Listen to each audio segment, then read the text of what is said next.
I can't begin to tell you how weird what just happened was. I was actually interrupted at the beginning of this post by Siri, who shared with me how disappointed she was that she didn't understand what she thought I was asking.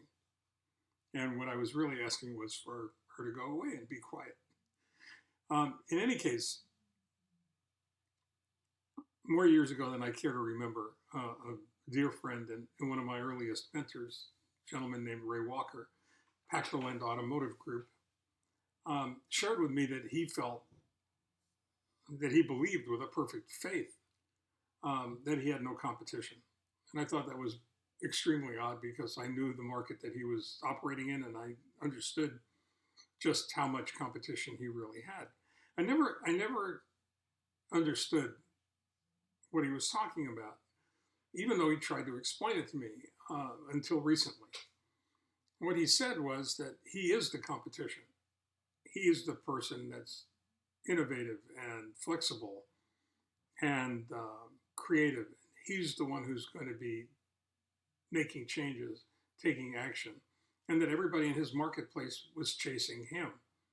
And that by the time they figured out what he was doing and how to make it work, he was always long past that onto the next thing. He would actually make a point of innovating 10 things a year and figure out in the course of the year which were working and which weren't working, and stop doing what wasn't working and pay all of his attention to what was. What Ray was really telling me, or what Ray was trying to describe to me, was the difference between finite and infinite games. Today is November 12th, 2019. This is Journal 224 and T+224. And of course, it is Tuesday. I had to check that. What does it mean? What is this concept about?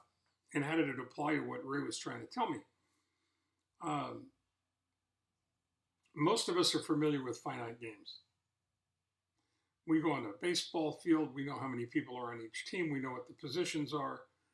We know that there are a certain number of outs, a certain number of strikes, a certain number of balls. Everybody agrees, and the game is possible. And the goal is to win by pre-established criteria. Whoever has the most number of runs at the end of the game is the winner. There are known players. There are fixed rules. And there agreed upon objectives. Okay? Infinite games are different. The players aren't always known. There are known and unknown players. The rules can be fluid. They can be interchangeable. And the objective is to continue the game in play, to keep playing.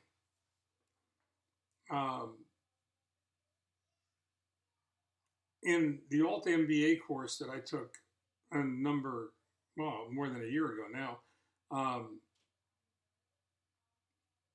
part of the reading materials was the definitive book written on infinite and finite gameplay. Really, it's about taking a short-term view of things and a long-term view of things. Trying to be a winner as opposed to keeping the game going and remaining in the game for the long term.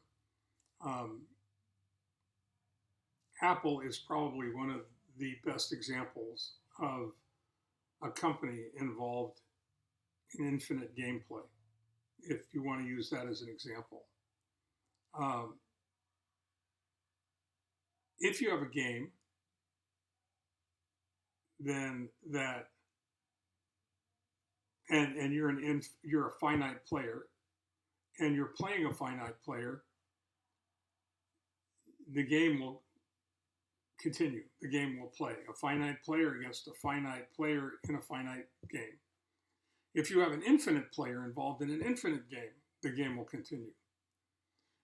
You have problems when you start to introduce infinite players, those individuals with an infinite, with a finite mindset, when you introduce a finite player into an infinite game. You have somebody that's playing to win in an organization in which everyone is focused on continuing the play of the game.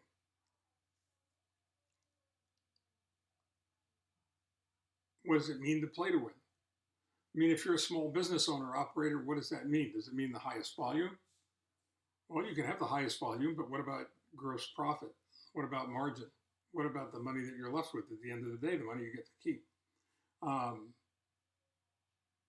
What's the criterion? Have you established the criterion? Do you even know what that is? Are the rules of the game clear? Does everybody understand what they are?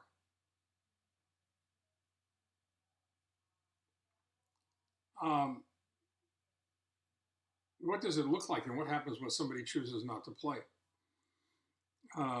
What happens when you're competing against somebody who's not playing the same game that you are? What happens when you're fighting to be the winner in a category, and your competitor is more interested in continuing the game and establishing other criteria for what makes that a good game?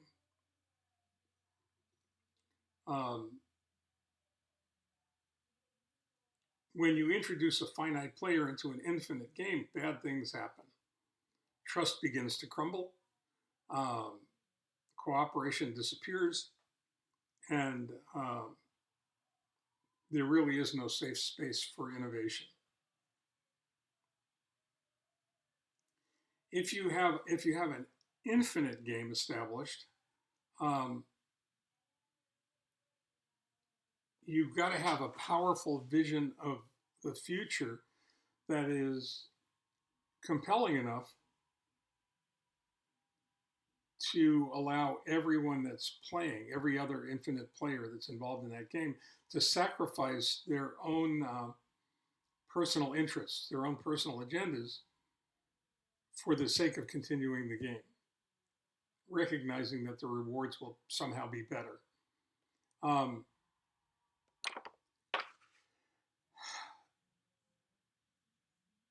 You have to have trusting teams. Everybody involved in the gameplay in an infinite game has to trust the people that they're playing with.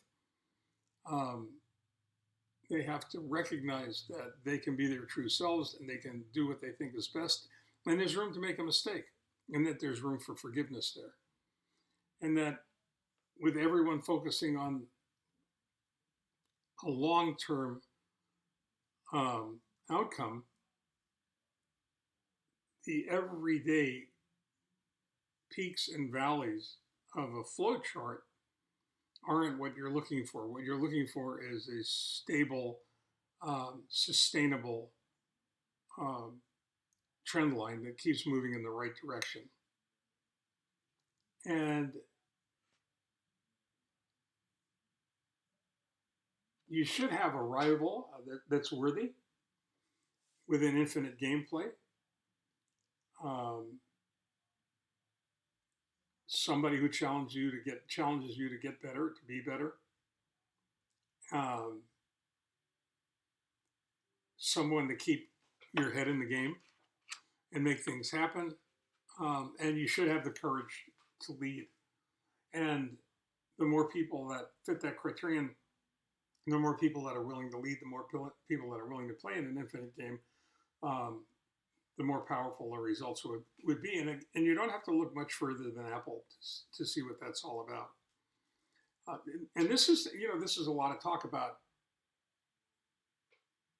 finite and infinite games in terms of business, but realistically, if you think about it, we're all involved in all kinds of gameplay all the time. And the descriptions fit all of those different relationships. and all the different kinds of games we play. So it's something worthy of thought. And I'll leave you with that until tomorrow. Now, the next couple of days, I have a meeting at City of Hope.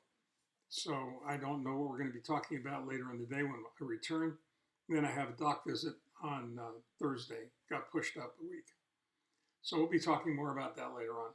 Meantime, stay well. Take care. Try and figure out what kind of game you're involved in and whether or not it's possible to win. Or whether or not winning is even the goal. Bye-bye.